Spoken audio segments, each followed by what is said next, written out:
Semoga damai Tuhan senantiasa beserta kita. Di awal renungan ini saya ingin mengucapkan selamat bagi saudara-saudari mungkin yang sudah bertekun setia selama 14 hari ini mengkarantina dirinya di rumah masing-masing, dan juga mungkin ada beberapa yang bekerja dari rumah, belajar dari rumah, kuliah dari rumah. Semoga semuanya itu senantiasa dilakukan dengan sukacita, dengan setia, sehingga setiap hal yang dikerjakan sungguh memberikan berkah bagi kita. Saudara-saudariku yang terkasih, pada hari ini kita mendengar Injil mengisahkan Nikodemus datang kepada Yesus pada malam hari.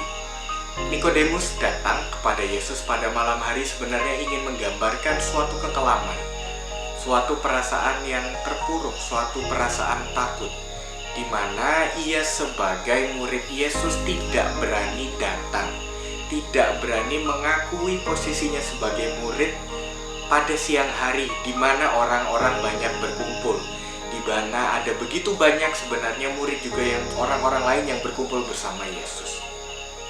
Oleh sebab itu, karena ketidakberanian dia, karena ada keteguhan hati pada dirinya, ia datang pada malam hari menemui Yesus.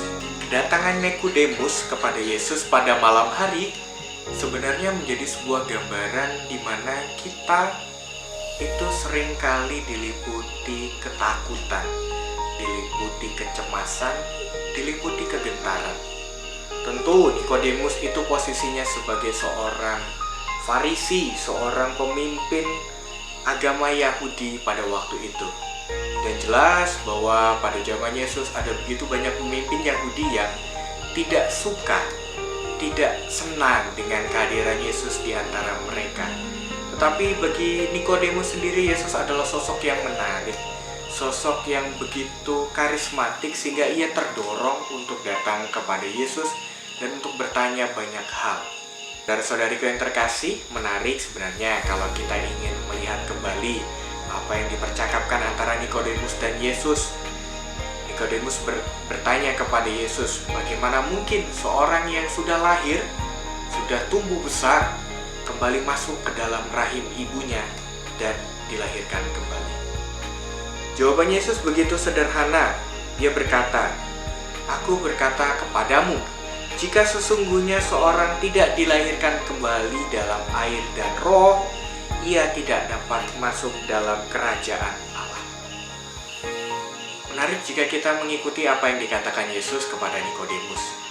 Barang siapa yang tidak dilahirkan kembali dalam air dan roh, sesungguhnya ia tidak dapat masuk ke dalam kerajaan surga. Apa yang dilahirkan dari daging adalah daging, dan yang dilahirkan dari roh adalah roh. Saudara-saudariku yang terkasih, jawaban Yesus ini sebenarnya sebuah undangan bagi kita untuk mengingat kembali sakramen pembaptisan yang sudah kita terima.